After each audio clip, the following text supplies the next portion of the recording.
Totoo ba na iiwanan mo na ang EDSI? Ayaw ko na. Ayaw ko na talaga. Kung gano'n din lang naman nangyayari, ayaw ko.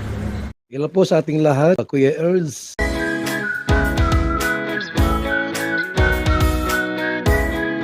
Hello mga kalingap! Mapagpalang araw po sa inyo lahat. Maligayang pagbabalik sa ating munting channel, Kuya Ers. Maganda po ang ating topic ngayon mga kalingap. Patungkol po ito kay Viancy. Nailak na ito sa puso ni Idol AIDS mga kalingap. At yung isa ay patungkol kay Dr. Love. Totoo ba na si Dr. Love ay aalis na sa EDSI? Yan po ay sama-sama nating tutukan mamaya mga kalingap. Pero bago ang lahat, atin munang batiin ang ating mga silent viewers, silent subscribers, at lalong-lalo na rin po ang ating mga magigiting na OFW na laging nandyan para suportahan ang lahat ng mga vlog ni Kalingap Rab at ng Team Kalingap. At hindi po rin natin malilimutan sa pagbati ang ating ama ng Kalingap, Kuya Val Santos Matubang, Idol Kalingap Rab, Ate Edna Vlogs, Ma'am Jackie Tapia Matubang, at sa lahat ng mga Kalingap Charity Vloggers, Kalingap Reactor Partners sa buong mundo. So yun po mga Kalingap, bago tayo pumunta sa ating main topic, kay Dr. Love muna tayo. Totoo ba ang issue mga Kalingap na aalis na po siya sa EDSI? Yan po, ay malalaman po natin yan ngayon mga Kalingap. Interview po ito ni Idol Sir Olives TV. Yan po mga Kalingap, no? Suportahan po natin yan mga Kalingap, si Idol Sir Olives TV po. Interview po niyan ito kay Dr. Love. So please watch this. Buti Dok, nagkita tayo ngayon. Kasi kahapon, nag-live ako kahapon. May issue ka daw ngayon. Ayan. Ito yung pagkakataon na liwanagin mo. So Dok, ang sabi kasi, iiwanan mo na ang Timbulong. Kakalas ka na daw sa Timbulong. Totoo ba yun, Dok? Unang-una, pinaghirapan ko, ilang beses ko binablog si Biancy noon. Umabot ako ng 4 episode. Dahil 3 or 4 episode. Dahil gusto kong i-recommenda kay Kalingap Rab. Alam kong kailangan ni Biancy ng tulong.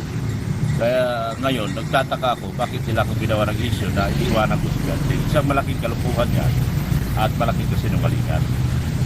So, ibig sabihin, Dok, ano lang pala yun, kalukuhan lang pala yung kumakalat na iiwan mo ng EDSI. Hindi, napakabak din ang aking kalooban dahil isang malaking sponsor kasi pinupruntan ako. Kaya napapost ako sa Facebook at niliwanag ko yan sa timeline ko. Hindi ako basta-basta kakalas sa EDSI dahil unang-una, ako nga ang scouter ni Biancy. So, siyempre, alam nga namang iwanan mo si Biancy, ikaw yung scouter niya. Pangalawa, sa katotohanan, palakasin natin ang EDSI. Tigilan nyo na yung away-away at chismis dyan. Ha? Ang pagkakaisa natin, ang isang nakakatulong na papalaki ng team sa EDSI. Ngayon, tungkol naman doon sa sinasabi ng iiwanan, hindi ko pwedeng iwanan. Unang-una, wala nang mas hihigit pa na nakukuha si Biancy na sponsor ngayon. Nakay Biancy na po lahat. Lahat ng malalaking sponsor ay nakay Biancy na. At halos lahat yan, ako ang kausap ng mga sponsor, ng mga individual sponsor na yan. So, hindi malayo mangyari at malabo na mangyari na iiwanan ko yung EDSI dahil lang dyan sa kalupuhan na kwento na yan. So yun po mga Kalingap, di po pala totoo na aalis si Dr. Love sa EDSI. Unang-una, siya ang nag-scout nito, di ba? At pangalawa, malaki ang papel niya na ginagampanan. Nag-joke pa nga siya na sa EDSI po siya yayaman mga Kalingap. So kung ano man yung issue ni Dr. Love ngayon, iwasan na po natin dahil hindi po yan totoo mga Kalingap, no? So ngayon, punta tayo ni Biancy. Nailak na ito sa puso ni Idol AIDS mga Kalingap. So makikita po natin yan ngayon mga Kalingap. Baliktan na muna tayo mga Kalingap sa video na ito. Please watch this. Medyo Grabe ka naman, tag-isa yata kami dito eh. Ayan po, I found Ducky. Wow! Hindi sa'yo bagay ito. Thank you po. I like my heart. Palit tayo. Yan. Pwede na Ayan kayo po. sa po. Gusto mo, suotin ko na rin eh. Yan. Kilig ka ato. Apo. Suotin ko daw kung bagay. Ito ngayon ato. Apo. Gagalit sa sarili ko. Ayan o. I found the key, guys. Gusto mo suotin mo rin? Tingnan natin kung bagay sa atin. Ako na lang magsuot. Ay, sorry. Ari ko po. Tingnan natin kung bagay sa'yo. Grabe. Wow, thank you, Jen. Parang pag Apo. Bagay sa'yo. Ganda ate Biancy, Kuya Edo. Grabe bagay sa'yo. Titig Kuya Edo. Pero mas bagay ako.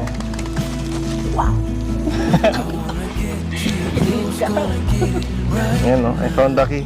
Ito yung key o. Wala yung kasabay. Ano?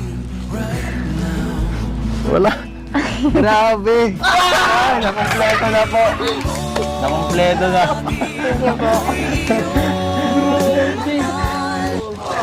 Ayun po mga kalingap, nakita nyo na po mga kalingap kung paano na-ilock sa puso ni Idol Ed si Biancy mga kalingap, no?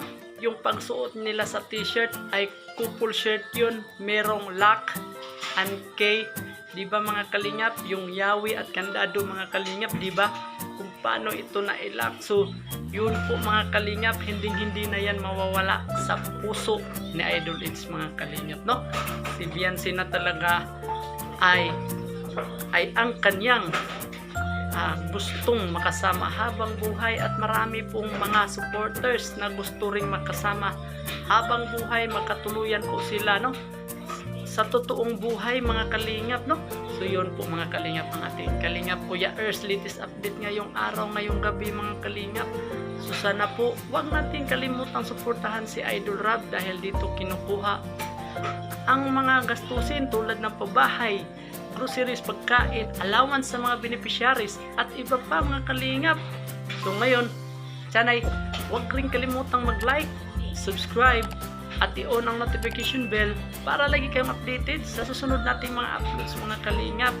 So hanggang dito lang po mga kalingap. Ingat po kayo lagi, keep safe, bye bye and God bless. To God be all the glory mga kalingap. Bye bye.